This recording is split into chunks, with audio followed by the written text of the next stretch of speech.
선한 사람 TV를 사랑하고 기도해 주시는 성도 여러분, 안녕하십니까? 오늘은 성령 충만한 자의 특징 14번째 말씀을 드립니다. 지난 시간에 이어 세 번째 성령 충만한 자의 특성입니다. 사도 바울이 말하는 성령 충만을 받은 성도의 특성이 구체적으로 무엇이며 어떻게 나타납니까?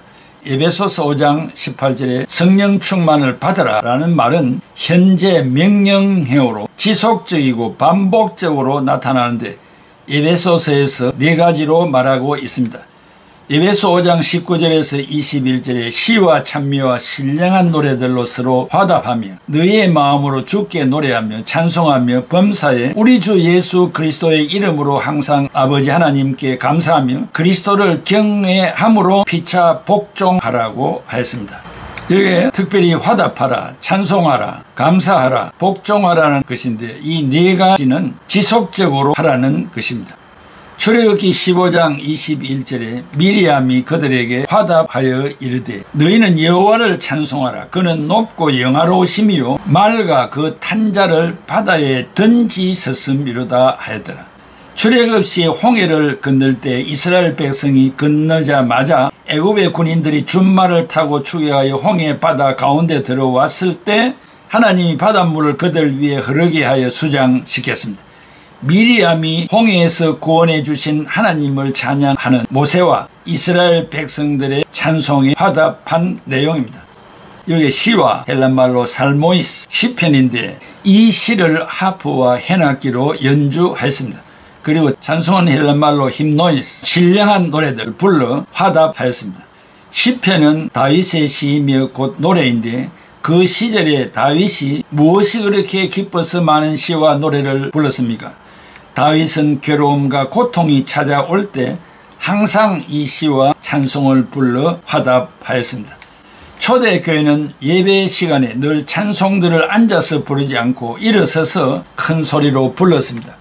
골로새서 3장 16절에 그리스도의 말씀이 너희 속에 풍성히 거하여 모든 지혜로 피차 가르치며 권면하고 시와 찬송과 신령한 노래를 부르며 감사하는 마음으로 하나님을 찬양하고 이는 성령으로 충만한 성도는 가장 우선적으로 예배를 거룩하게 드려야 하며 예배를 드리면서 북받쳐 오르는 구원의 은혜를 감사하며 하나님 아버지께 주의 영광을 위하여 살겠다 다짐하며 견딜 수 없는 마음으로 예물을 드려 자신의 마음을 대변하도록 해야 합니다.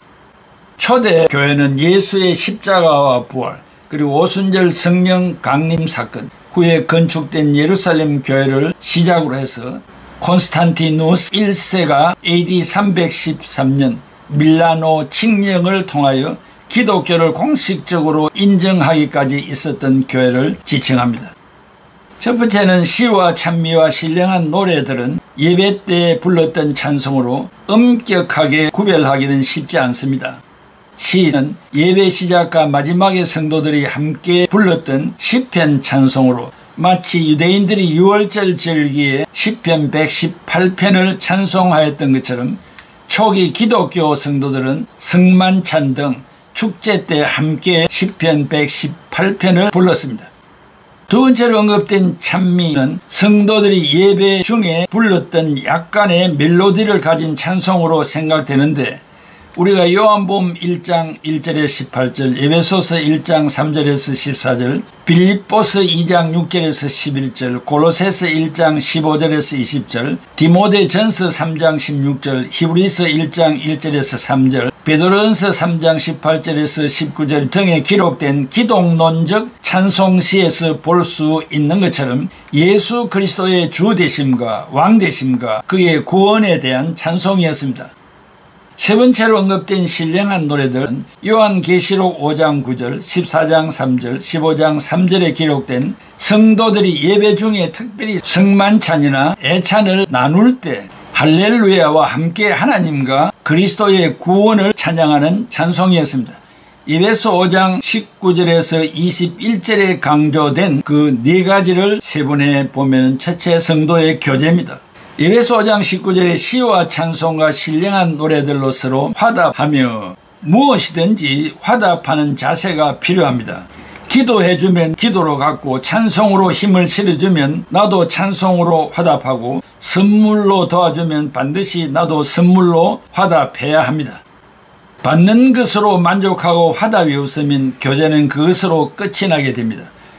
화답이 없는 삶은 메말라 생동력을 상실하게 됩니다. 받은 은혜를 무엇으로 보답할고 했던 시편 기자와 같이 처신해야 합니다.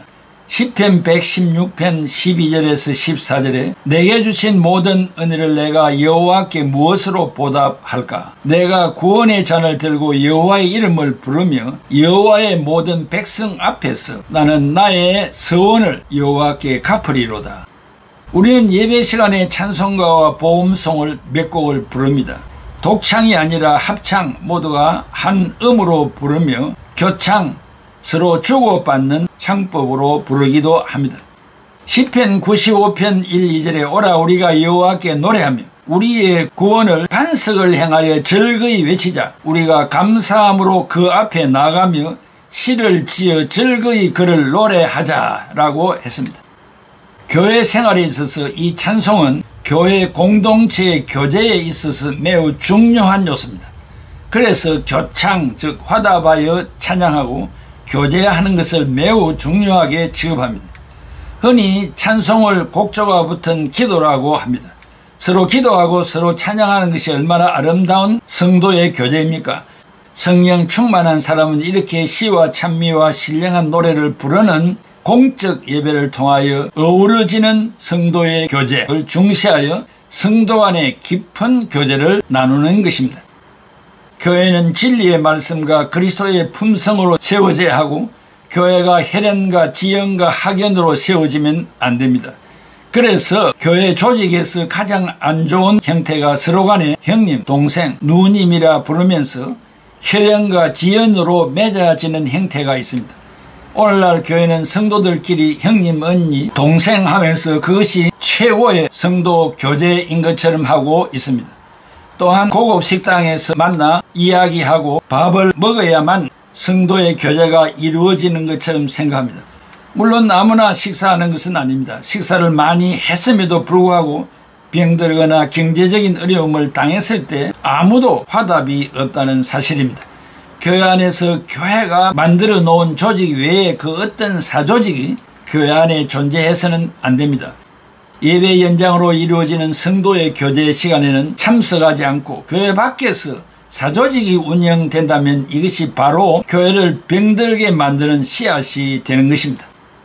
상대방을 부를 때에도 성직을 부르고 목사님, 장로님, 지사님, 권사님 등 형님, 언니, 누나 등 혈연, 지연, 학연으로 교제해서는 안 됩니다. 성도와 교제를 하면서 어떤 분의 신앙이 행동으로 내게 비춰질 때 저 사람이 하나님을 저렇게 알고 저렇게 사랑하는구나 깨달아지면 나의 신앙과 동등하구나 하고 그리스도의 영광을 위해서 그와 함께 할 수 있으며 같은 고백이 배로 증가되어집니다. 예배 시간에는 할 수 없는 일들이 이런 교제의 자리에서 오늘 처음 만난 사람이라 이름도 성도 모를 수 있습니다. 심지어 나는 여기 살고 그 사람은 타국에 살았던 사람일 수도 있습니다. 그러나 어떤 계기에 그리스도의 거룩한 지체를 서로 알게 되어 인사하고 이야기하다 보니 같은 믿음을 가진 것이 확인되어지면 이미 오랫동안 사귄 사람처럼 지금까지 같은 것을 바라보고 같은 것을 생각했고 같은 믿음의 소망을 가지고 있다는 것을 깨닫게 되면서 그런 사람과는 주 안에서 깊은 성도의 교제가 이루어지게 됩니다. 많은 말이 필요가 없습니다. 그저 한숨 소리와 동감하는 눈물로 서로 교제하게 만듭니다. 바울은 로마에 있는 성도들과 일면식이 없는 사람이 많았고 로마 교회는 가본 적도 없었습니다. 그런데 바울과 로마 교회 성도와의 교통이 이루어지고 있습니다. 성도는 서로 거룩한 교통을 하는 사람인데 만나서 개인적인 이야기를 일일이 미조알 고조알 캐서 묻지 않아도 교통이 일어납니다. 그 사람의 신앙이 어떤가를 알면 됩니다. 신앙이라 할 때는 그 사람이 무엇을 믿는지 그 사람이 지향하는 바가 무엇인지에 관한 것입니다. 그 사람이 하는 고백의 내용으로 그것을 아는데 물론 그것으로 그 사람의 신앙의 상태나 그 사람의 인성과 품성 같은 것까지 다 아는 것은 아닙니다. 그럴지라도 그 사람의 신앙을 아는 만큼 성도가 서로 교통하는 상태에서 성도로서 존재의 의미를 땅 위에 드러내게 됩니다. 그래서 우리는 신앙 고백을 통해 교회의 회원으로 받아들이고 함께 신앙생활하면서 성도의 교제를 이루어가는 것입니다. 로마서 16장 7절에서 안드로고니와 유니아는 바울의 친척이라고 소개되었습니다.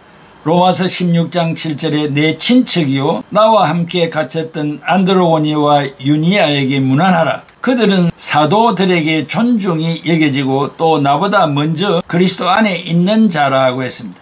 교회의 형태 가운데 가장 나쁜 것이 헬련이라는 것을 알고 있는 바울이 굳이 자기를 소개하면서 친척이라는 헬련과 지연을 내세워야 할 이유가 없었습니다. 여기에 친척이라는 말로 헬라 싱게네스, 킨스맨은 혈연 관계가 아니고 동족이며 일찍이 그리스도를 영접하고 바울과 함께 옥에도 갇히고 믿음과 봉사를 하였던 성도들을 일컬어 친척이라 하였습니다. 그래서 어떤 학자는 여기서 친척이라는 단어를 단지 그들이 같은 유대인이었다는 사실을 말할 뿐이라고 합니다. 왜냐하면 바울은 로마서 9장 3절에 나의 형제 곧 골육의 친척을 위하여 내 자신이 저주를 받아 그리스도에게서 끊어질지라도 원하는 바로다 라고 말했기 때문입니다. 그것과 마찬가지로 이들은 바울의 실제 친척이 아니라 같은 민족이라는 의미로 봐야 한다고 주장합니다. 물론 바울이 다소 사람인 것은 맞지만 바울이 가족이나 친척들이 기독교 신자로 아직도 로마에 살고 있을 수 있었습니다. 그들을 통해 로마 교회 소식을 듣고 그 교인들의 소식도 간접적으로 듣고 알 수 있었습니다. 우리가 여기서 주목해야 하는 것은 친척이라는 단어가 유대인이라는 단어가 아닙니다. 또 안드로니아와 유아니아가 사도들에게 존중받는 것도 아닙니다. 또한 바울보다 먼저 믿은 사람이라는 것도 아닙니다. 우리가 관심을 가지는 것은 그들의 이름이나 명예나 이 세상에서 지위나 신분에 관한 것이 아닙니다. 우리의 관심은 그들 모두가 다 그리스도 안에 있었다는 사실과 성령 충만한 사람이었다는 사실입니다. 다시 말하면 그들은 그리스도 안에서 같은 믿음의 고백을 하며 성도의 교제가 이루어졌다는 사실입니다. 만나지 않았는데 전혀 모르는 사람인데 어떻게 성도의 교제가 이루어지냐고 말할 수 있습니다. 성도의 교제는 만나지 않아도 이루어질 수 있습니다. 주 안에 있는 지체라는 사실만 확인된다면 교제가 이루어집니다. 거기다 안드로니아와 유니아는 바울과 함께 복음 사역에 동참했습니다. 그것을 통해 우리가 알 수 있는 사실은 안드로니아와 유니아의 신앙의 상태였습니다. 바울도 주의 복음을 전하는 사람이고 안드로고니아와 유니아도 복음 사역을 하는 사람이었습니다. 이것으로 충분하였습니다. 같은 믿음의 지체이며 같은 주를 섬기는 것이 드러났기 때문입니다. 같은 믿음을 갖지 않으면 아무리 자주 만나고 밥을 먹어도 진정한 성도의 교제는 절대 이루어지지 않습니다. 반대로 같은 믿음을 가졌다면 처음 본 사이라도 백년지기처럼 성도의 교제가 순간적으로 이루어질 수 있습니다. 문제는 같은 교회 내에서조차 신앙이 각자가 다 다르기 때문에 성도의 교제가 이루어지지 않는다는 점입니다. 심지어 같은 교단의 목사와 목사, 장로와 장로 사이에도 다른 신앙을 가지고 있기 때문에 이런 신앙의 상태에서는 성도의 교제가 이루어질 수 없고 보편적 교회 생활도 있을 수가 없습니다. 그런데도 교회라는 간판만 내걸면 무조건 교회라 생각하고 규모가 크고 사람만 많으면 하나님이 함께하는 교회라 생각하는 경향이 있습니다. 어디서 그런 공리주의 철학이 교회에 들어왔는지 모르겠지만 그것은 기독교 세계관이 아니요 세상 문화요 세상의 가치관입니다. 이 시대의 교회의 교제가 얼마나 중요한가를 다시 강조하니 부끄럽기도 합니다. 코이노니아는 헬라어이지만 영어로는 쉽게 펠로십입니다.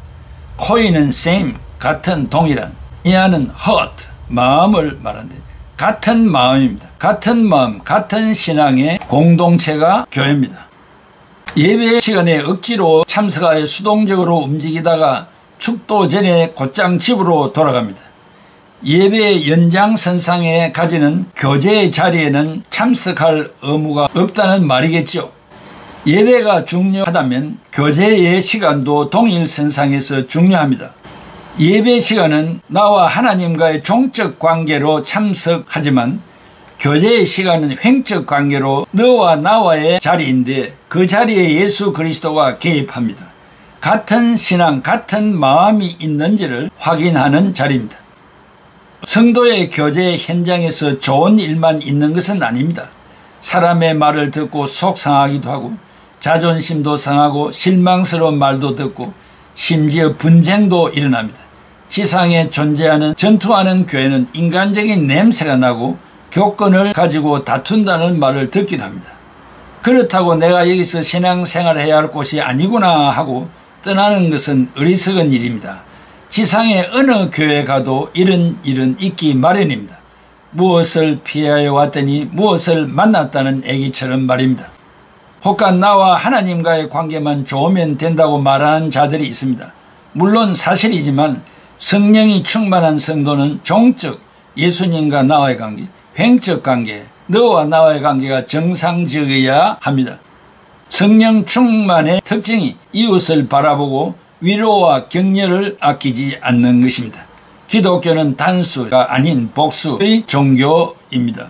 삼위일체 하나님, 이스라엘 백성들, 신앙 공동체를 복수로 보는 것입니다. 주기도문에도 우리라는 말이 6번이나 나옵니다. 구약의 성도들은 모든 노래와 악기를 동원하여 하나님을 찬양하고 경배하고 너와 나, 나아가 우리가 교회로서 사귐이 있는 곳입니다.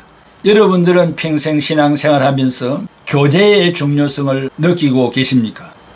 예배의 연장선상에 있다는 사실을 잊어서는 안 되며 또 교제라고 해서 밥이나 먹고 커피나 마시고 돌아가면 무슨 의미가 있습니까? 일주일을 살면서 신앙생활하면서 그리스도와 멀어지는 그런 문제의식을 가진 성도가 있는지, 현재 가슴을 치며 하나님 앞에 기도하는 어려운 문제가 있는지, 또 신앙으로 성령 충만하여 무엇을 했더니 성공적으로 이루어져서 기뻐 뛰는 성도가 있는지 그런 사람들을 살펴서 축복하고 또 위로해주고 기도해주고 너와 나와의 관계를 신앙으로 끈끈하게 매는 시간이 교제의 시간입니다. 거기에는 예수 그리스도가 개입하기 때문입니다.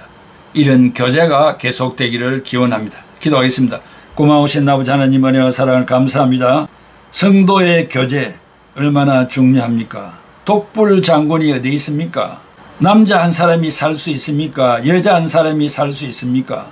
부부로 살도록 만드셨고 또한 가족으로 살게 하였고 사회 공동체로 살게 했고 교회 한믿음 한마음을 가진 성도들끼리 하나님을 중심으로 예배하며 살도록 하였습니다. 이 놀라운 은혜를 주신 하나님 앞에 감사하며 성도의 사귐을, 성도의 교제를 늘 깊이 생각하고 중요하게 생각하여 실천하는 애청자들이 다 되게 하여 주옵소서. 예수 그리스도의 이름으로 기도하옵나이다. 아멘.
온